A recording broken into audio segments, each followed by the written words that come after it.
j'espère que vous allez bien. Moi, c'est Stéphanie du compte Instagram Liberty Libellule et on se retrouve aujourd'hui pour une vidéo focus patron pour vous parler en fait du blazer bleuet de Craftin. Alors, le blazer bleuet de Craftin, c'est un patron qu'on peut avoir en PDF au prix de 8 €. Il va du 34 au 48 en termes de taille. Les marges de couture sont incluses, donc la plupart du temps c'est 1 cm et 2 cm pour les ourlets. Donc je l'ai acheté en PDF. L'assemblage m'a pas paru compliqué, c'était assez simple, assez rapide, j'ai trouvé pour une petite veste. Alors je vous montre ma réalisation, puis comme ça on parle un peu plus en détail. Donc le blazer ou veste bleuet, c'est une petite veste structurée avec des découpes princesses devant, des poches passepoilées sur les côtés, et on va en reparler après parce que c'est pas un montage traditionnel, des manches tailleur donc en deux parties, dessous et dessus de manches, le dos qui est centré également par des coutures découpe princesse pour centrer, avec une basque vers le bas et donc une fente. On crée du coup une fente. Voilà.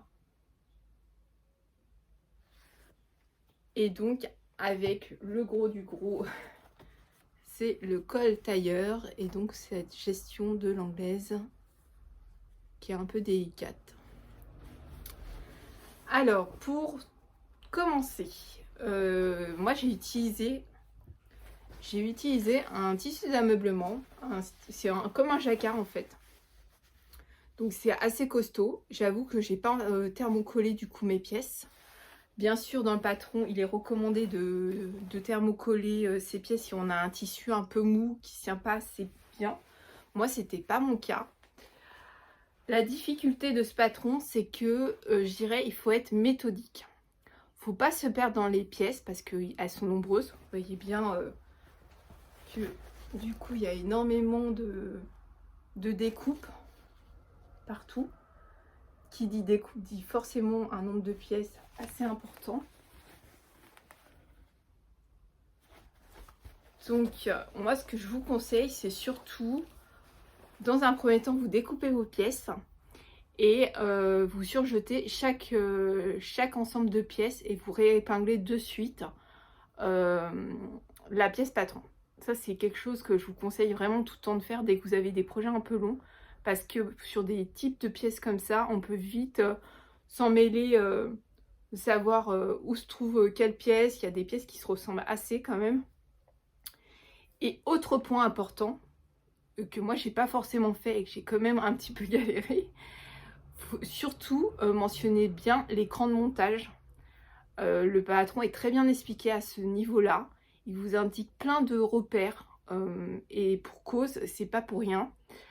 Donc il y a des repères d'assemblage, certes, mais il y a des repères aussi où ils vous disent attention, arrêtez-vous à tel repère pour ne pas coudre au-delà, parce qu'il y a une étape entre deux avant de pouvoir continuer cette couture. Donc moi j'avoue que j'ai pas mal décousu parce que j'ai tendance à faire à ma sauce. Et là typiquement c'est un projet où le tutoriel a tout son sens et tout son intérêt, d'autant plus que la personne qui crée le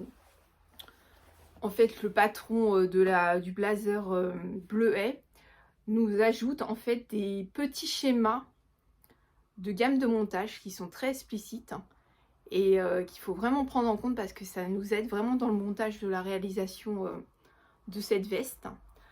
Alors, qu'est-ce que je pourrais vous dire sur cette veste ? Autre chose que après le surjet de toutes les pièces, moi ce que je vous conseille, c'est de faire finalement un montage en bloc. Qu'est-ce qu'un montage en bloc? C'est-à-dire que moi j'ai commencé par le dos et à chaque couture que je faisais, j'ouvrais mes coutures au fer. Donc j'ai fait le dos. J'ai commencé également à faire le devant comme ça. Et je me suis vite rendu compte qu'il fallait donc que je reprenne le guide du montage, le tutoriel qui était vraiment un pas à pas bien détaillé pour justement créer les fameuses poches passepoilées qui sont, c'est des vraies poches, hein, parce que en fait à cet endroit-là, vous voyez cette couture-là, on va vous demander en fait de vous arrêter ici, et pour cause, puisque la poche passepoilée, elle est prise dans cette couture ici. Donc il y a, on monte une partie de la découpe princesse devant, puis après on se stoppe, on passe à la partie poche passepoilée qui est très bien, qui était très bien décrite. Le petit bémol que j'aurais à faire, moi si ça serait à refaire, j'ai pris le même tissu à l'intérieur de mes poches. Moi je vous conseillerais quand même de prendre un tissu plus fin, parce que moi ça me crée quand même de l'épaisseur, je trouve. Et du coup on voit un petit peu là, j'ai un espèce de petit bec là que j'ai pas réussi à résorber, mais en fait je pense que c'est lié aussi à mon à l'épaisseur de mon tissu. Alors là ça se voit un peu moins, mais bon, clairement je pense que j'aurais eu moins d'épaisseur au niveau des poches, ça m'aurait facilité la tâche. Voilà. Ensuite donc on reprend cette partie, et ensuite la partie basque qui est très bien faite également. Et l'intérieur, on a donc une partie parmenture à l'intérieur. Je l'ai pas gancé moi, j'ai eu un peu la flemme, et puis j'avoue que l'objectif c'était de... Mon objectif finalement premier c'était de gérer le col. Le col, je sais pas, je vais vous montrer de plus près. Ce fameux col qui est donc la partie qu'on appelle l'anglaise en couture tailleur. Et donc c'est que des coutures contrariées, c'est-à-dire que la couture du col, moi je vous conseille de la faire étape par étape. Vous faites vraiment, vous n'hésitez pas aussi à tracer avec des stylos friction les points de jonction pour vraiment être au plus précis. Et comme ça après vous entaillez en fait la partie tissu supérieur de votre veste, pour donc tourner en fait dans les angles sans problème, et donc créer cette fameuse couture d'incrustation que vous voyez ici. Parce qu'un col c'est ça en fait, c'est des coutures contrariées, donc c'est des coutures d'incrustation, et donc c'est par des crantages, mais vraiment précis en fait. Il faut faire une couture, on crante et on repart, et c'est ça qui va nous donner un joli rendu. Ensuite, pour maintenir le col, ce que je peux vous conseiller, c'est, alors là on va pas forcément le voir, c'est de vraiment prendre les 2 marges de couture et de faire une couture sur les 2 marges de couture du col pour le solidariser, et comme ça il bougera plus. Et moi j'avoue que ça ne se voit pas, mais j'ai fait une petite surpiqûre au niveau de la base du col. Alors comme le col il est comme ça ne se voit pas du tout, pour vraiment prendre l'ensemble de la parmenture et de la marge de couture des 2 cols. Et comme ça j'ai quelque chose de très propre qui se tient, et j'ai pas de souci en fait de parmenture qui sort ou de col qui pourrait mal se positionner. Autre particularité donc de cette petite veste, ce sont bien sûr ces manches tailleur. Qui dit manche tailleur dit manche en 2 morceaux, une manche dessous, une manche dessus. C'est très bien expliqué, on a des crans de montage bien définis. Moi j'ai essayé de faire un maximum correspondre les coutures à chaque fois, les rappels sur le devant de la veste et de la manche. Voilà. Je dirais que pour la réussite d'une petite veste comme ça, c'est vraiment l'organisation.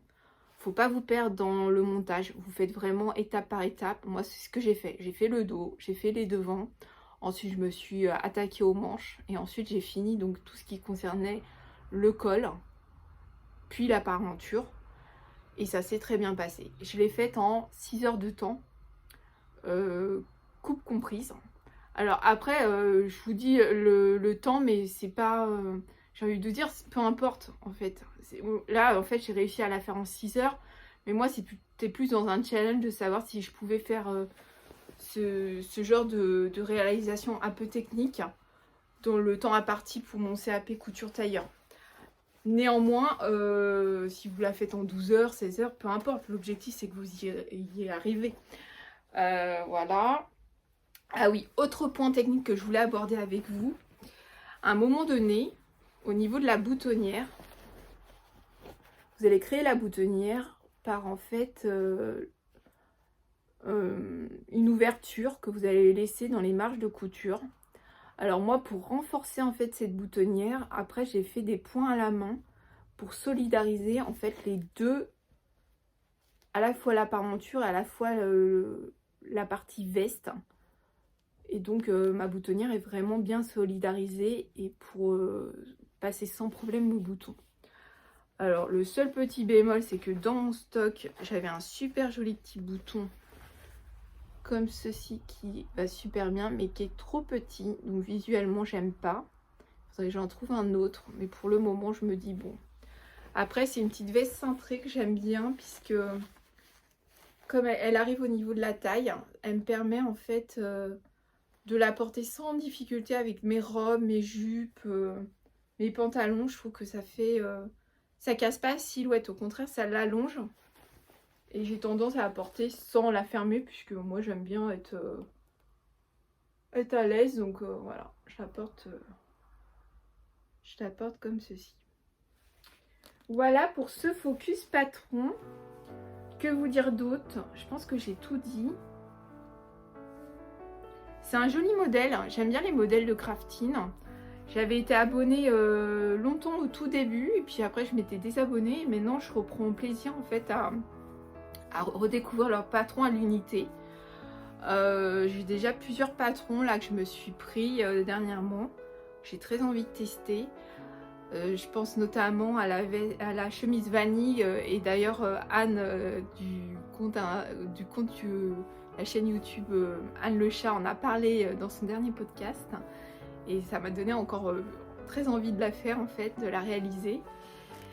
Voilà, donc dites-moi en commentaire ce que vous en avez pensé de cette petite veste. J'essaierai de vous mettre des photos portées.